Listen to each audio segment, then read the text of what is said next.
The Watcher presents Black Panther Wakanda Forever। Wakanda सम्राट T'Challa बीमार है। पूरी वकांडा अब उनकी उस जानलेवा बीमारी का तोड़ ढूंढने में लगी हुई है, पर आखिर में पूरी दुनिया की सबसे एडवांस टेक्नोलॉजी होने का गुरूर रखने वाली वकांडा अपने राजा तक को नहीं बचा पाती।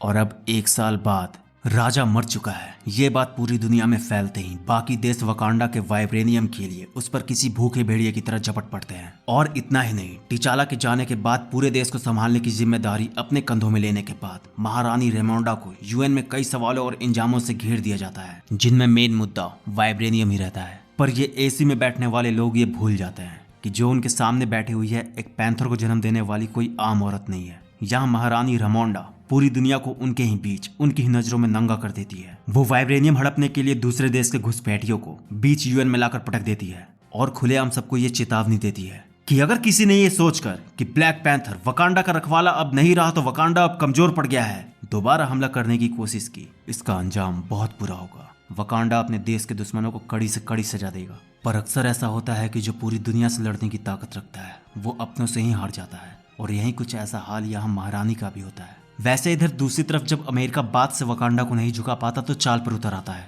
जिस वाइब्रेनियम को किसी भी डायरेक्टर से नहीं ढूंढा जा सकता था। ये लोग एक डिवाइस बनाने में कामयाब हो जाते हैं जो वाइब्रेनियम को ढूंढ सके, जिसके बाद ये लोग उसकी मदद से चुपके से समंदर में वाइब्रेनियम का दूसरा सोर्स ढूंढ लेते हैं। पर इस बार इस दौरान कुछ अजीब होता है। वाइब्रेनियम के मिलते ही इन पर कुछ अनजान पर बहुत ताकतवर लोग हमला कर देते हैं, और उनकी ताकत का अंदाजा आप इस बात से लगा सकते हैं कि वहां मौजूद सभी लोग सिर्फ इनकी आवाज सुनकर समंदर में कूदकर अपनी जान दे देते हैं। ये लोग जो कोई भी रहते हैं देखते ही देखते वहां मौजूद सभी को मार देते हैं। खैर, इधर महारानी अपना सब कुछ खोने के बाद अपनी आखिरी बची हुई उम्मीद को भी नहीं खोना चाहती थी। वो सूरी को उसके लैब से दूर एक सुनसान जगह लेकर जाती है जहाँ वो उसका मन शांत कर सके, क्योंकि टिचाला के जाने के बाद सूरी जैसे हंसना ही भूल गई थी। पर यहाँ महारानी के बात करने से वो शांत होने की बजाय और भड़क जाती है। वो उनसे कहती है कि वो उसे फिलहाल अकेला ही छोड़ दे। वो अभी ना तो अपने देश और ना ही किसी और देश के बारे में सोचना चाहती है, वरना उसका गुस्सा पूरी दुनिया को तबाह कर देगा। खैर, फिलहाल जब ये लोग बात कर रहे होते हैं, इसी बीच वहाँ एक अनजान शख्स वकांडा की बैरियर को तोड़कर इनके पास आ जाता है, और इनके पूछने पर वो इन्हें बताता है कि जो लोग उसे मानते हैं वो उसे प्यार से कुकुल कान बुलाते हैं,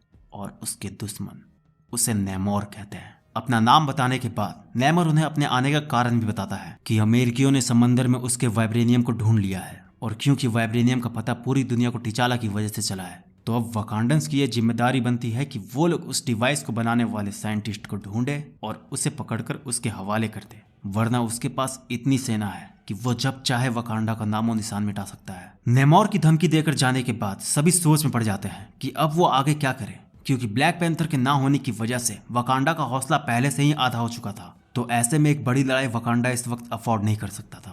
तो यहाँ जब आखिर में सबकी राय यही होती है कि वो नेमोर का कहा मानेंगे, हाँ सिर्फ एम्बाकू को छोड़कर। वो तो फुल जोश में रहता है कि वो नेमोर को चीर डालेगा, फाड़ डालेगा, उसकी हिम्मत कैसे हुई यहाँ आने की। तो एम्बाकू को छोड़कर तब डोरा मिनाजी की जनरल ओकोई इस मिशन पर जाने की रिक्वेस्ट करती है, और इसके साथ ही वो सूरी को अपने साथ ले जाने को कहती है, क्योंकि उसे भी सूरी की उतनी ही परवाह थी जितनी महारानी और कभी टिचाला को थी। उसे लगता है कि अगर सूरी बाहर की दुनिया में जाएगी तो शायद वो खुद को थोड़ा बदल पाएगी। हालांकि महारानी ओकोई की बातों को मानने से मना कर देती है, पर आखिर में वो सूरी के लिए यह बात भी मान जाती है। तो ओकोई और सूरी वकांडा से निकलकर सबसे पहले एजेंट रोस के पास जाते हैं, क्योंकि CIA में होने की वजह से उसे हर बात का पता रहता है। तो एजेंट रोस इन्हें उस साइंटिस्ट के बारे में सब कुछ बता देते हैं, पर इनसे वादा करने को कहते हैं कि चाहे कुछ भी हो जाए उनका नाम बीच में नहीं आना चाहिए, क्योंकि अब तक जिन लोगों ने भी उस साइंटिस्ट का नाम बाहर लाने की कोशिश की है उसे सीधा फांसी हुई है। वैसे उस साइंटिस्ट के बारे में जानकर ये दोनों शौक हो जाते हैं कि वो कोई अधेड़ उम्र का आदमी नहीं है, बल्कि एक पर्ची है। खैर, उसके बारे में पता करने के बाद ये लोग तुरंत उससे मिलने पहुंच जाते हैं। उसका नाम रीरी विलियम्स रहता है। रीरी इन्हें देखकर खुश और शौक दोनों होती है। खुश वो इसलिए होती है क्योंकि वो सूरी की फैन थी, और शौक इसलिए होती है जब उसे ये पता चलता है कि उसकी करतूत की वजह से अब उसकी जान खतरे में है। और रीरी से भी ज्यादा शौक यहाँ सूरी होती है जब उसे ये पता चलता है कि रीरी को ये पता ही नहीं है कि उसने कितना बड़ा कांड किया है। दरअसल उसने वो वाइब्रेनियम डिटेक्टर स्कूल प्रोजेक्ट के लिए बनाया था, ताकि सबके सामने उसकी इज्जत बढ़ सके।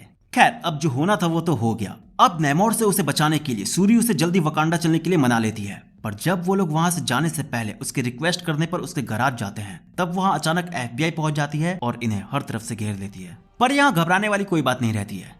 नहीं, सूरी और ओकोई की वजह से नहीं, बल्कि रीरी की वजह से। वो यहाँ दिखा देती है कि वो किस काबिल है। उसके पास आयरन मैन की तरह सूट रहती है जो उसने खुद बनाया था, जिसके बाद ये लोग आराम से FBI से अपना पीछा छुड़ा लेते हैं। लेकिन असली दिक्कत इनकी ब्रिज पर पहुंचने पर होती है। ब्रिज पर पहुंचते ही नेमोर के सिपाही वहां जाते हैं और इन लोगों को बहुत बुरी तरह से मारते हैं, यहाँ तक कि ओकोई भी उनका कुछ नहीं बिगाड़ पाती। अपनी पूरी पावर से लड़ने के बावजूद वो सिर्फ उनमें से कुछ को बस खरोच ही पहुंचा पाती है। खैर, ओकोई के हारने के बाद जब ये लोग रीरी को मारने जाते हैं तब सूरी बीच में आ जाती है और उन दोनों को जिंदा नेमोर के पास ले जाने की रिक्वेस्ट करती है। अब यहाँ इधर सूरी के भी चले जाने की वजह से महारानी रेमोंडा अपना पूरा संयम खो देती है और गुस्से में ओकोई को उसके पद से हटा देती है कि ये सब उसकी वजह से हुआ है। आज तक उसके होने से उनका फायदा कम नुकसान ही हुआ है, वो भरोसे के लायक ही नहीं है। वैसे वहीं दूसरी तरफ अमेरिकन को लगता है कि ये सब वकांडा अकेले ही कर रहा है उनसे बदला लेने के लिए। पहले उनका शिप डुबोया और अब ये ब्रिज वाला कांड। तो CIA इस मामले में पूरी तरह से घुस जाती है कि किसी तरह उन्हें एक सबूत मिले उनके खिलाफ और अमेरिका उन पर हमला कर दे। हालांकि CIA यहाँ सफल हो जाती,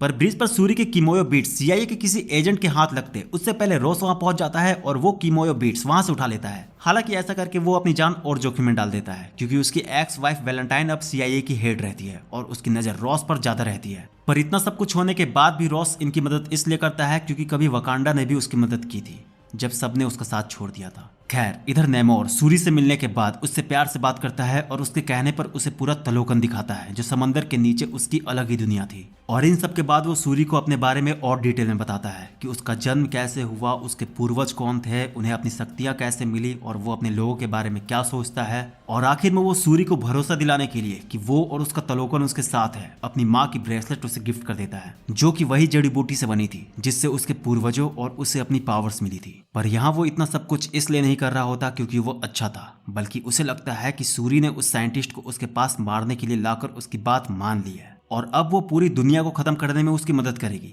क्योंकि उसने उसे महारानी से बात करते सुना था कि वो पूरी दुनिया को बर्बाद कर देना चाहती है। लेकिन जब यहाँ सूरी उसकी बात मानने से मना कर देती है तब नेमोर तुरंत अपने नॉर्मल स्वभाव में वापस आ जाता है और उसे वापस धमकाता है कि अगर वकांडा ने उसका साथ नहीं दिया तो जो जंग वो करने वाला है उसकी शुरुआत वो वकांडा से ही करेगा। खैर, नेमोर से बात करने के बाद जब सूरी और रीरी अपने फ्यूचर की टेंशन में बैठे हुए होते हैं तभी नाकिया अचानक वहां आ जाती है और तुरंत उन्हें बचाकर वापस वकांडा ले आती है। पर हाँ, यहाँ उससे एक गलती हो जाती है। दरअसल इन दोनों को बचाने के चक्कर में वो नेमोर के 2 सिपाहियों को मार देती है और नेमोर के लिए उसके लोग ही उसके लिए सब कुछ थे। तो अब यहाँ होता यह है कि ये लोग अपने वापस आने का जश्न मनाते। इससे पहले नेमोर अपनी सेना के साथ पूरे वकांडा पर हमला कर देता है और पूरी जगह को पानी में डुबा देता है। और रीरी को मारने के लिए जो आखिरी हमला करता है उसमें रीरी को बचाते हुए महारानी मारी जाती है। और जाने से पहले नेमोर सूरी को आखिरी चेतावनी देता है कि या तो वो उसका साथ दे वरना 1 हफ्ते में वो फिर आएगा और इस बार उसके साथ उसकी पूरी सेना होगी और वकांडा का नामो निशान मिटा दिया जाएगा। महारानी के जाने के बाद सूरी पूरी तरह से टूट जाती है,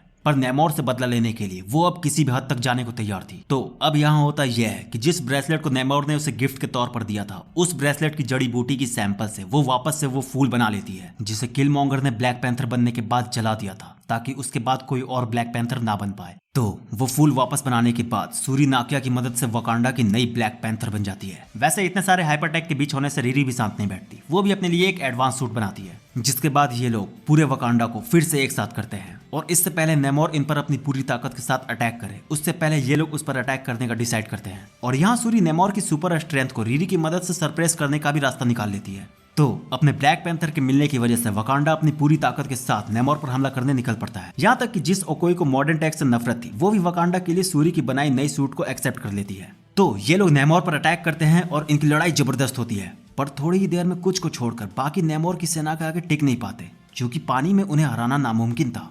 पर इसी बीच सूरी नेमोर को उकसाकर अपनी जाल में फंसा लेती है और किसी तरह उसकी पावर को कम करने में कामयाब रहती है। पर यहाँ एक दिक्कत हो जाती है, नेमोर अपनी पूरी पावर खत्म होने से पहले सूरी को मारकर जख्मी कर देता है। पर हाँ, आखिर में कम होते होते उसकी पावर्स इतनी कम हो जाती है कि वो चल भी नहीं पाता, जिस वजह से इससे पहले किसी तरह पानी में पहुंचकर वो अपनी पावर्स वापस गेन करता। सूरी किसी तरह हिम्मत करके नेमोर को पकड़ लेती है। हालांकि वो यहाँ उसे उसके किए के लिए मारना चाहती थी, पर क्योंकि वो अपने भाई से बहुत ज्यादा इंस्पायर्ड थी तो वो वकांडा और तलोकन दोनों के लोगों के भलाई के लिए उसे छोड़ देती है। और इसके बदले में वकांडा और तलोकन के बीच एक नया रिश्ता कायम करती है कि फ्यूचर में अगर किसी पर कोई भी मुसीबत आई तो दोनों एक दूसरे की मदद करेंगे। हालांकि नेमोर के हार मानने की वजह से उसकी बहन उस पर बहुत गुस्सा होती है, पर नेमोर उसे यह कहकर शांत करा देता है कि वो उस पर भरोसा रखे और सही वक्त का इंतजार करे। जल्द ही वकांडा पर भारी मुसीबत आएगी जिसके बाद ना चाहते हुए भी अगली बार उन्हें उनके सामने झुकना ही होगा। और आखिर में जब हम देखते हैं कि जब रॉस को CIA वाले गिरफ्तार कर ले जा रहे होते हैं देश से गद्दारी के लिए, क्योंकि वैलेंटाइन को सूरी के वो किमोयो बीट्स रोज के पास से मिल गए थे, तो बीच रास्ते में वो कोई वहां आ जाती है और रोज को उसके साथ चलने को कहती है। और हाँ, सबसे आखिर में हमें ये देखने को मिलता है कि जब सूरी नाकिया से मिलने जाती है तब उसे पता चलता है कि टिचाला और उसका बेटा भी है और उसका भी नाम उन्होंने टिचाला ही रखा है। और मूवी यहाँ खत्म हो जाती है।